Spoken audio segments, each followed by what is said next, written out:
অর্থ মূল হচ্ছে অনর্থের মূল। যা অনর্থ ঘটছে তা অর্থের জন্য। অর্থকে যদি ঠিক জায়গায় না লাগানো হয়, বিশেষ যেমন ক্রিয়া, অর্থেরও তেমনি ক্রিয়া। রাধে রাধে। পৃথিবীতে যারা ধ্বংস হয়েছে উপরে উঠে নিচে, তারাই অর্থের জন্য আর একটা কামের জন্য। তাই মহাপুরুষরা বলেছে, গৃহী হও সন্ন্যাসী হও, সাধু হও অসাধু হও, দুটো জিনিসকে ব্যবহার জানবে, কাম আর কাঞ্চন। কাঞ্চন মানে সম্পদ, সোনা, বৈভব, সাবধানে ব্যবহার করবে, এ তোমার মৃত্যুর কারণ হতে পারে। আর কাম মানে কামিনী। আজকে পৃথিবীর মানুষের দিকে তাকান, সব রোগী। কেন? কাম মানে কামিনীর পাল্লায় পড়ে গিয়ে পৌরুষত্ব হারিয়ে ফেলেছে। নারী হোক আর পুরুষ হোক, মূলকে ধরে রাখতে পারে নাই, অকারণে খইয়েছে। আজ নানা রোগে মানুষ ভুগছে। এই জন্য ভারতীয় আধ্যাত্মিক শাস্ত্রে ব্রহ্মচর্যের কথা বলা হচ্ছে। ব্রহ্মকে যদি ধরে রাখতে পারো, সেটি হচ্ছে ঔষধের কারণ, যা তোমাকে ধরে রাখবে। ভিত যদি ভালো হয়, বাড়ি টলবে না, বাড়ি ভাঙবে না। এই জন্য গড়াটা হরিনাম শোনার লাগে, অবশ্যম্ভাবী লাগে। যদি শুনবে তো বাঁচবে, যদি শুনবে না তো পিছিয়ে পড়বে। রাধে রাধে। তাহলে শোনা, বাইরের ডিজাইন করবে, ভেতরে যেন কিচাইন না হয়। তুমি কুঁড়ে বাড়ি বানাবে গঙ্গার তীরে, সামনে তুলসী বৃক্ষ রাখবে, প্রতিদিন উঠে দেখবে, বাড়ির ভেতরে ঢুকতে দেখবে, প্রণাম করবে যেতে, প্রণাম করবে এসে। যা জপ ধ্যান ছোট ছোট সন্ধ্যা বন্দনা, তার সাক্ষী কে? তুলসী মহারাজ। তোমার মৃত্যুর আগে তোমার জাবদা খাতা পৌঁছে দেবে জমালয়ে। তোমার কি কতবার প্রণাম করেছো, কত কীর্তন করেছো, কত মিথ্যা বলেছো, কত সাধু সেবা দিয়েছো, সব সাক্ষী নিয়ে তোমার আগে পৌঁছে দেবে। রাধে রাধে। আর সেই অনুসারে তোমার বিচার হবে। আবার মানুষ জন্ম পাবে না পশুর জন্ম পাবে। এই জন্য কি ভাবে আসিয়া ভাবে ভাসিয়া, একবার লহরে কৃষ্ণ আসিয়া ভাবে ভাসিয়া, একবার লহরে কৃষ্ণ ভাবে আসিয়া ভাবে ভাসিয়া, একবার লহরে কৃষ্ণ না। ভাবে আসিয়া ভাবে ভাসিয়া, একবার লহরে কৃষ্ণ না। ভাবে আসিয়া ভাবে ভাসিয়া, একবার লহরে কৃষ্ণ না। ভাবে আসিয়া ভাবে ভাসিয়া, একবার লহরে কৃষ্ণ না। জপনা কৃষ্ণ না, হরিনা অভিধান। জপনা হরিনা কৃষ্ণ না অভিধান। জপনা মধুর না, কৃষ্ণ না অভিধান। যমুনা কৃষ্ণ না, হরিনা অভিধান। ভাবে আসিয়া ভাবে ভাসিয়া, একবার লহরে কৃষ্ণ না। ভাবে আসিয়া ভাবে ভাসিয়া, একবার লহরে কৃষ্ণ না। ভাবে আসিয়া ভাবে ভাসিয়া, একবার লহরে কৃষ্ণ না। ভাবে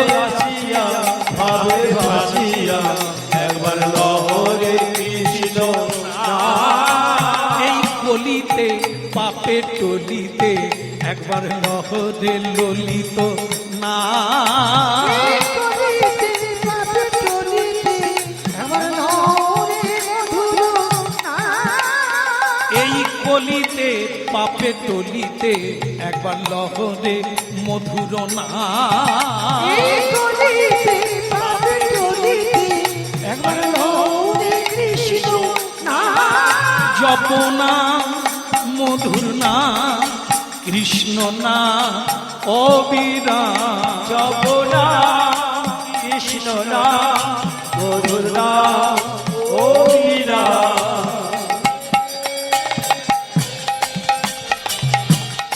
হরিব।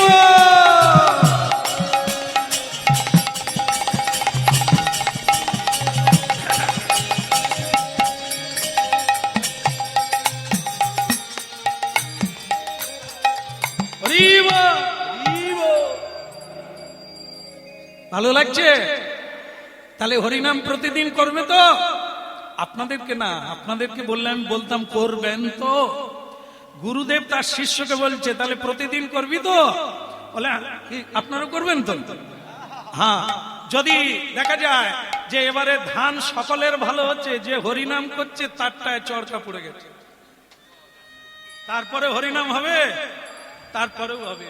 মনে করো স্বামী ভালোবাসতো, এই হরিনাম করার জন্য ত্যাগ করে দিয়েছে, তারপরেও হরিনাম হবে? ওরে বাবা, আর কার কাছে বলবো, দামি জিনিস চলে গেল হরিনাম। এটাই বোঝাতে চাইছে গুরুদেব। যদি তোর সর্বস্ব কেড়ে নেয়, ধর ঝড়ে তোর ঘর উড়িয়ে নিয়ে চলে গেল, তুই কি হরিনাম গাইবি? বলে গুরুদেব আপনার দেওয়া ধন সে তো ঘরে নাই, সে তো এখানে আছে। এই জন্য এই কলিতে পাপে টলিতে একবার লহরে মধুর না কলিতে পাপে টলিতে একবার লহরে মধুর নাম। জপনা অবিরাম কৃষ্ণ নাম অবিরাম। জপনা কৃষ্ণ নাম অবিরাম অবিরাম। আহা আসিয়া ভাবে ভাসিয়া একবার লহরে কৃষ্ণ নাম। এই আসিয়া ভাবে ভাসিয়া এবার লহরে মধুর না হবেতে আহায় আসিয়া কিবা ভাসিয়া একবার লহরে কৃষ্ণ ভাবে নাম। ভাসিয়া ভাবে ভাসিয়া এবার লহরে মধুর না জপনা হরিনা কৃষ্ণ নাম অবিরাম। জপনা কৃষ্ণ নাম অবিরাম অবিরাম। হরিব। খালি খাবি আর ঘি মাখানো অন্ন খাবি, প্রসাদ খাবি, ভস ভস করে ঘুমাবি, ও হবে না। ভগবানের কাজ করবি। ভোর 4টার সময় উঠে একটা বড় করতাল নিবি, ঝাই ঝাই করে বাজাবি, হরিনাম গাইতে গাইতে গোটা পাড়া গ্রামটা ঘুরবি। ঠিক আছে?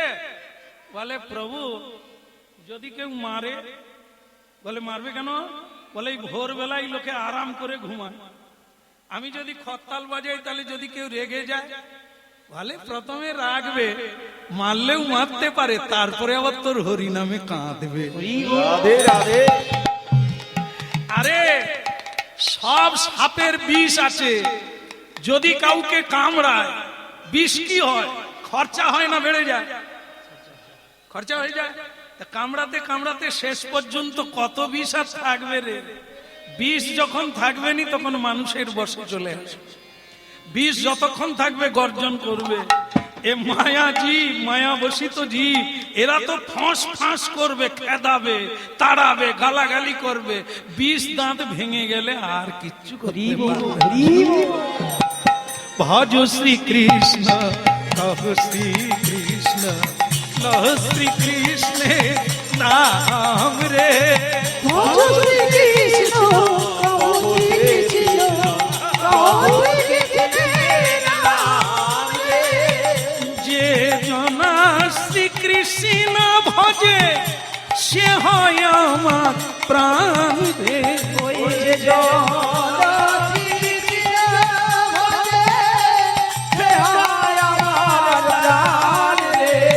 ভজ শ্রী কৃষ্ণ কহ শ্রী কৃষ্ণ, লহ শ্রী কৃষ্ণের নাম রে। ভজ শ্রীকৃষ্ণ কহ শ্রীকৃষ্ণ লহ শ্রীকৃষ্ণের নাম রে।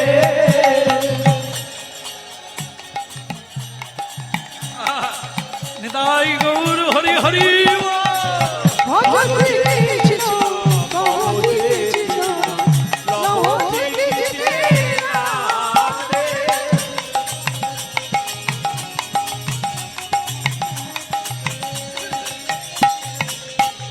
হরি হরি বল।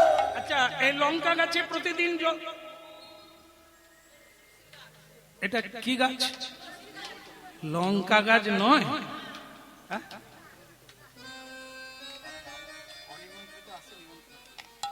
আচ্ছা আচ্ছা, ভালো খবর। তাই সকল ভক্তবৃন্দের চরণে নিবেদন, হ্যাঁ, গৃহস্বামী ভক্তপ্রভ তিনি অকণ্ঠভাবে এই মহাযজ্ঞ করছেন, আর তিনি ধন্য হয়েছেন আপনাদের পদধূলিতে। সবার কাছে আমন্ত্রণ পৌঁছে দিতে বলছেন, মহাপ্রসাদের আয়োজন রয়েছে। সুতরাং যারা এই ধন্যাতি ধন্য পবিত্র জায়গায় উপস্থিত হয়েছেন, এই মহাপ্রসাদের গরিমা, তার মাহাত্ম্য হচ্ছে তাকে নিবেদন করা। সেই প্রসাদ না পেয়ে কেউ চলে যাবেন না, একবার হরিধ্বনি করবেন, বলে রাধা মাধব কি। আর ঠিক আছে, লঙ্কা গাছটা আমার কেন এরকম হয়ে যায়? তাহলে এটা কি গাছ? তুলসী বৃক্ষ, গাছ নয় মা। যেমন বট বৃক্ষ, বট গাছ নয়। কেমন? বৃক্ষ তো প্রকাণ্ড হয় না, কিন্তু এই প্রকাণ্ড হয় না, কিন্তু এনাকে বৃক্ষের সঙ্গে তুলনা করা হয়। কেন না? ইনি সমুদ্র মন্থন কালে সমুদ্রের তলদেশ থেকে উঠেছে। এনার নাম হচ্ছে সর্বৌষধি। কত গুণাবলী দেখে, এমন কোন রোগ নেই যা তুলসীর দ্বারা রোগ ভালো হয় না। এই জন্য এনার নাম সর্বৌষধি। সব রোগের ঔষধ এই তুলসী। গুরু অভিরাম ঠাকুর গোপাল দাসকে বললেন, বাইরে ডিজাইন, ভেতরে কি চাই। মানে ভেতরে গোলমাল। এই যে দেখেন না, এখন রাস্তা দিয়ে যাবেন, চোখ ধাঁধানো বাড়ি, অনেকে দাঁড়িয়ে যায়, বাবা কি সুন্দর লাগছে, এই বাইরের ডিজাইনটা ভালো লাগছে, ভেতরে ঢুকে যাও, স্বামী স্ত্রীতে মামলা চলছে। হ্যাঁ, ভেতরে কি চাইনি, বাইরে ডিজাইন, ভেতরে ঘুম ধরা, শান্তি নেই, সুখ নেই, প্রেম নেই, ভালোবাসা নেই। অর্থকে যারা ভালোবাসে তাতে কি হয়? তাতে অনর্থ হয়। এখন ভক্তমন্ডলী মায়েরা যারা পড়াশুনো করে, তাদের একটা ভয়ঙ্কর জিনিস কি? যারা পড়াশুনো করে, পরীক্ষা দিতে হবে। ওই জায়গাটাই গন্ডগোলের জায়গা। যদি হরিনাম করেন, যদি সত্যপথে চলেন, আপনাদেরও তাই পরীক্ষা দিতে হবে। আর যারা হরিনাম করে না, যারা ধর্ম মানে না, বেদ বেদান্ত মানে না, ভগবান তাদের কোনো পরীক্ষা নেয় না।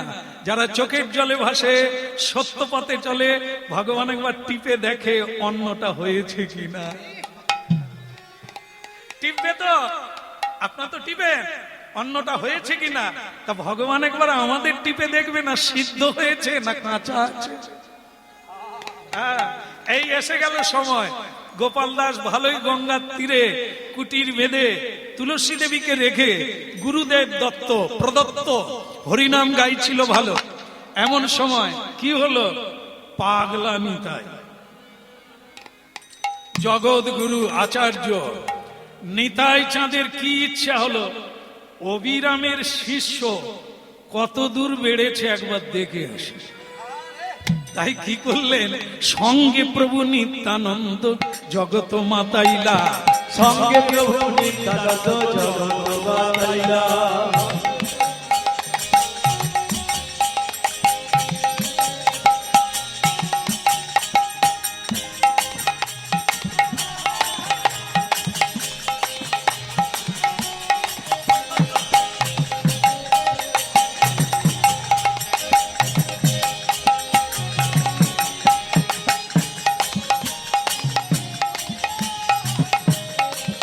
সঙ্গে প্রভু নিত্যানন্দ জগত মাতাইলা সঙ্গে প্রভু নিত্যানন্দ জগৎ মাতাইলা অনর্পিত প্রেমী আমি জগতে বিলাইলা অনর্পিত প্রেমে আনি জগতে বিলাইলা অনর্পিত প্রেমী আমি জগতে বিলাইলা অনর্পিত প্রেমে আনি জগতে বিলাইলা অনর্পিত প্রেমে আনি জগতে বিলাইলা অনর্পিত প্রেমে আনি জগতে বিলাইলা অনর্পিত প্রেমে আনি জগতে বিলাইলা অনর্পিত প্রেমে আনি জগতে বিলাইলা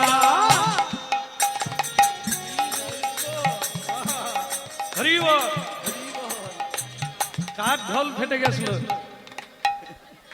দেখি আমাদের খোকাকে প্রশ্ন করেছি কার ঢোল ফেটেছিল কালীরামের তোমার ঢোল ফাটলো না এত আস্তে আস্তে বাজায় তো ফেটে যায় আরে ফাটে ফাটুক না হরি নামে ফাটুক না হ্যাঁ আমি কিন্তু এই খোলের কথা বলি না এটা সেই তো ফাটবে ফাটবে না বাঁশ দিয়ে ফাটায় না সেই তো ফাটবে তো যদি তার আগে হরি নামে ফেটে যায় অনর্পিত প্রেমে আনি জগতে মানাইয়া অনর্পিত প্রেমী আনি জগতে বিলাইলা আরে অনর্পিত প্রেমে আনি জগতে বিলাইয়া নিচে যায় নিচে যায় নিচে যায় নিচে যায় নিচে যায় নিচে নিচে যায় যায় নিচে যায় পাগল নিতাই নিচে যায় নিচে আরে যায় পাগল নিতাই নিচে যায় আমার রঙ্গিয়া নিতাই নিচে যায় নিচে আমার যায় রঙ্গিয়া নিতাই নিচে যায় নিচে যায়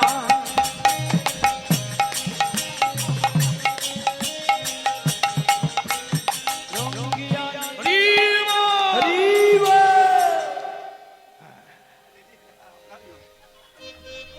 আমি একটু হালকা হলাম সে আবার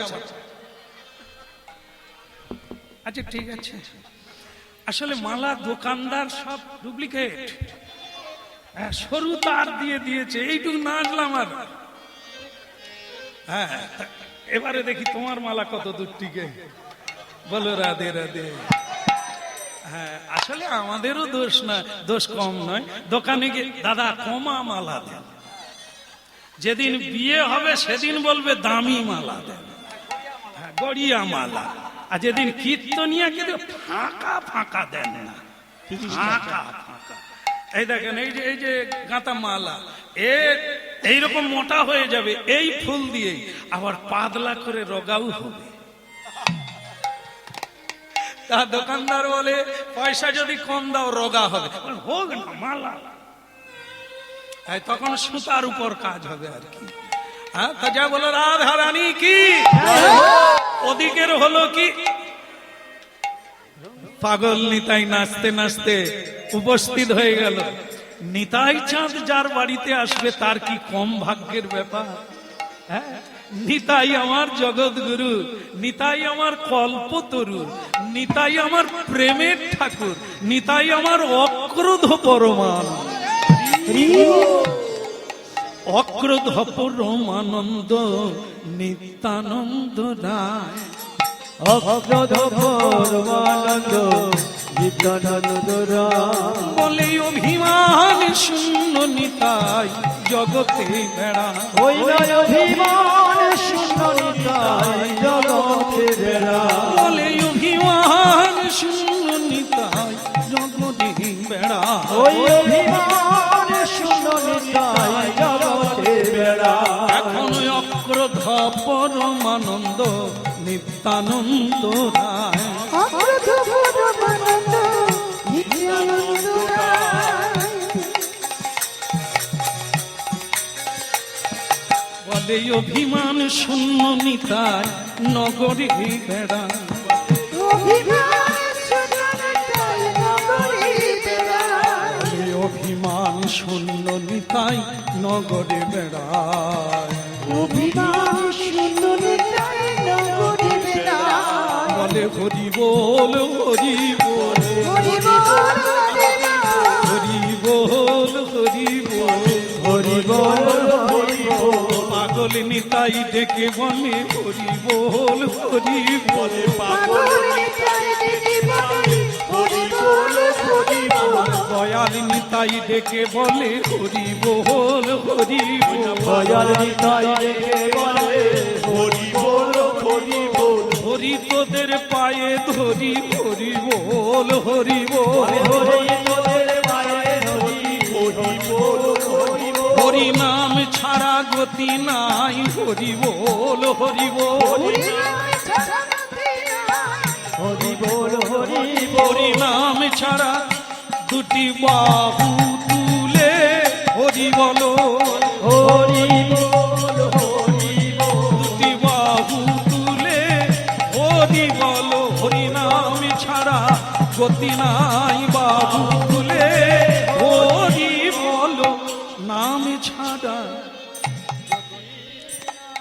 বলো নিত্যানন্দ প্রভু কি কি গলে বস্ত্র গীতাঞ্জলি হইয়া পড়ে পায়ে গলে বস্ত্র গীতাঞ্জলি হইয়া পড়ে পায়ে একই নিয়ম মানুষ জানতে পেরেছে তাই করে। সাধু গুরু বৈষ্ণব বাড়িতে এলে গীতাঞ্জলি হয়ে পড়ে যায়, গলায় বস্ত্র দিয়ে পায়ে পড়ে যায়, বস্ত্র বিছিয়ে দেয়, পুষ্প বৃষ্টি করে, আর জল বর্ষণ করতে করতে উলুধ্বনি হরিধ্বনি করে গুরু বৈষ্ণবকে গৃহে স্বাগত করে।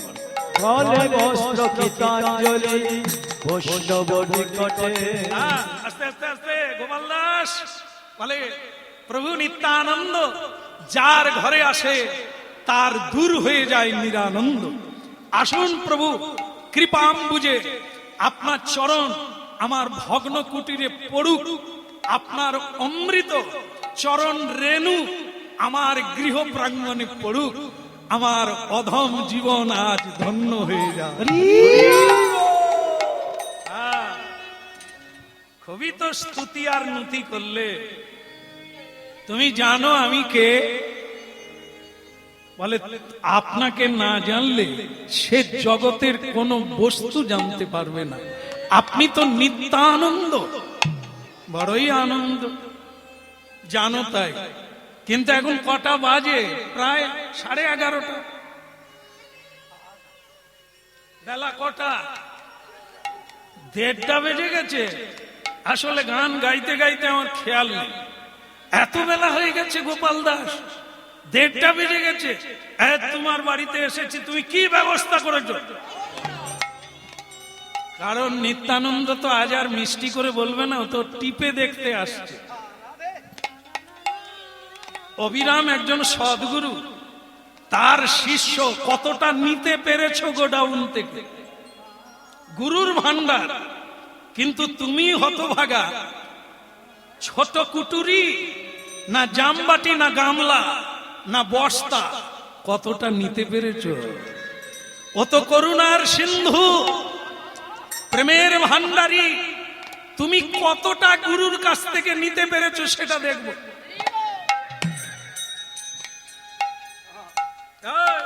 1:30 বাজে, খালি হাসলে হবে, ধুলো নিলে হবে?